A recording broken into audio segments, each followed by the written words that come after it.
네, 카타르 도하 현지에서 취재하고 있는 김재형 기자를 전화로 연결했습니다. 김 기자 나오십시오. 네, 카타르 도하에 나와 있습니다. 네, 깜짝 놀랐습니다. 거의 몇 시입니까?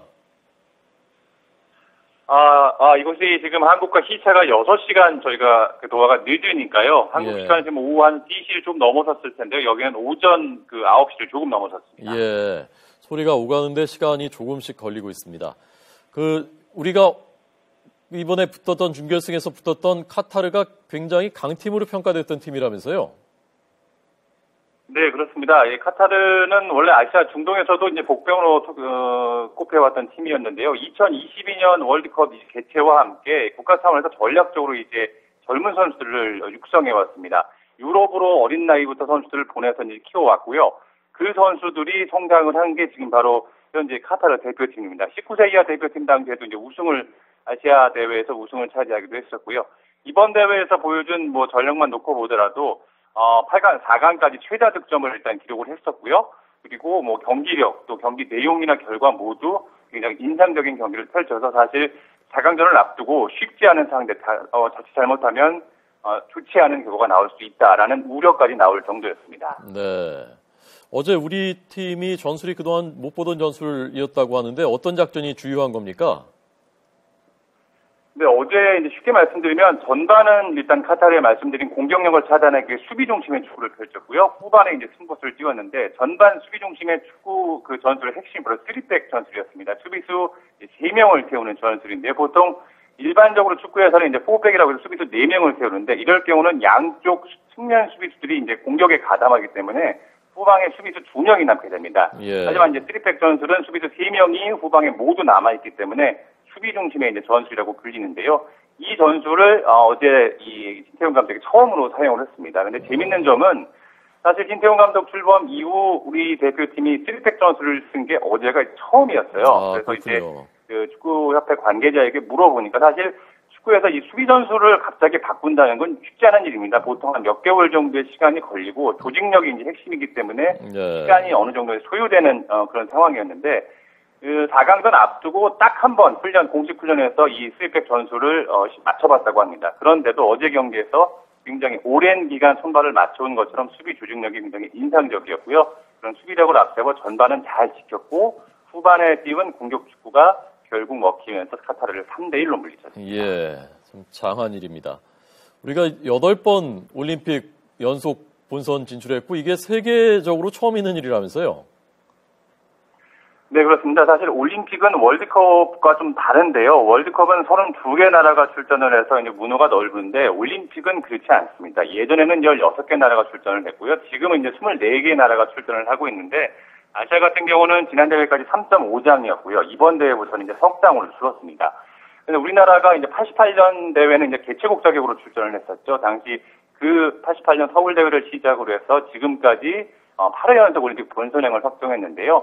리오올림픽 직전까지는 우리나라와 이제 이탈리아가 7회 연속 올림픽에 본선에 진출을 해서 이 부분 공동 최다 기록을 가지고 있었습니다. 그런데 이번 리우 대회에 이탈리아가 이제 유럽 예선에서 탈락을 했습니다. 그렇게 되면서 우리나라가 8회 연속 진출로 이 부분에서는 세계 최다 기록을 세우게 됐습니다. 예.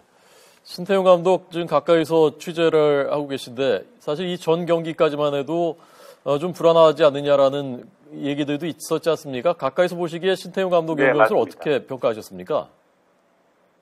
일단 신태용 감독 보통 우리가 이제 형님 리더십이라고 하는데요. 신태용 감독도 이 형님 리더십에 딱 맞는 지도자가 아닌가 싶습니다. 일단은 젊은 선수들인 만큼 선수들의 이제 단점을 지적하기보다 장점을 최대한 활용하려고 이제 노력을 하는 그런 스타일의 지도자력을 보여주고 있고요. 보통 이 신태용 감독의 평소 이제 소신은 공격 축구입니다. 강팀을 만나도 우리가 수비적으로 내려서기보다는 공격적으로 나서야 장기적으로 봤을 때 한국 축구가 성장할 수 있다. 이렇게 지금 이런 소신을 갖고 선수들을 지도하고 있는데요. 이번 대회에서도 이런 자신이 추구하는 공격적인 축구를 아주 마음껏 보여주고 있습니다. 4강까지 우리 대표팀이 5경기에서 기록한 득점이 12골인데요. 경기당 환산하면 2.5골이니까 공격 축구를 제대로 보여주고 있다. 이렇게 평가할 수 있을 것 같고요. 재밌는 점은 신태용 감독이 이제 올림픽 예선을 위해 출국하기에 앞서서 이제 기자회견을 통해 자신이 상대팀에 따라서 전술 3-4가지를 사용하겠다고 이렇게 공언을 했습니다. 네. 사실 한국 축구가 지금 전술의 유연성이 떨어진다 이런 비판을 좀 많이 받아왔는데 이런 어떤 공헌을 실제 경기장에서 보여줄 수 있을까 하는 좀 의구심도 들었는데 실제로 상대팀에 따라서 다양한 전술을 구사하면서 승리를 계속 이어왔고요. 말씀하신 것처럼 유로대과의 8강전에서는 선수들이 체력이 떨어지면서 굉장히 조금 불안한 모습도 노출을 했지만 이런 부분들을 4강전에서 아주 완벽하게 회복했다 이렇게 좀 보여줄 수 있을 것 같고요. 한 가지 좀 더 첨언을 드리면 사실 조금 운도 따랐어요. 사실 그 명장의 조건 중에 이제 행운도 좀 따라야 한다 이런 또 이제 축구에서 말도 있는데 기억하실지 모르겠습니다만 우리가 우즈베키스탄과의 조별예선 첫 경기에서 이제 핸드볼 반칙으로 페널티킥을 얻어내면서 선제골을 얻었는데 사실 느린 그림으로 보면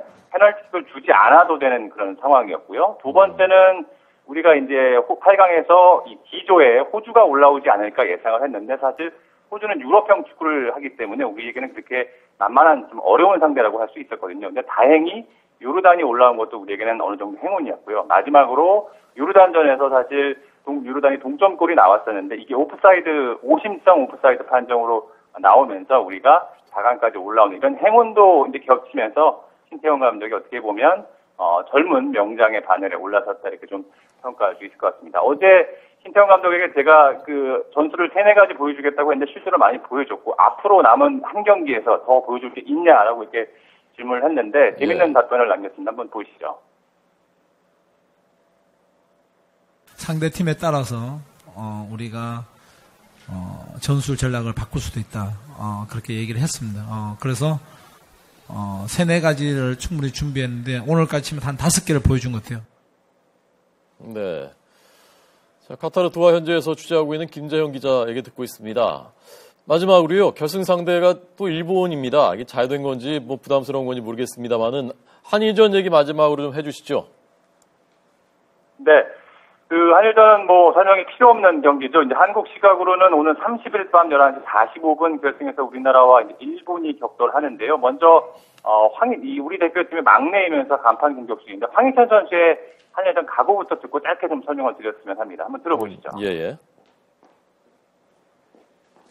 할머니 분들이나 이렇게 위안부 그런 문제가 있기 때문에 저희가 절대 질 수 없고 무조건 그냥 이긴다는 생각밖에 없는 것 같고요. 다 같이 꼭 무조건 다 같이 화이팅해서 꼭 부실 수 있도록 열심히 하겠습니다.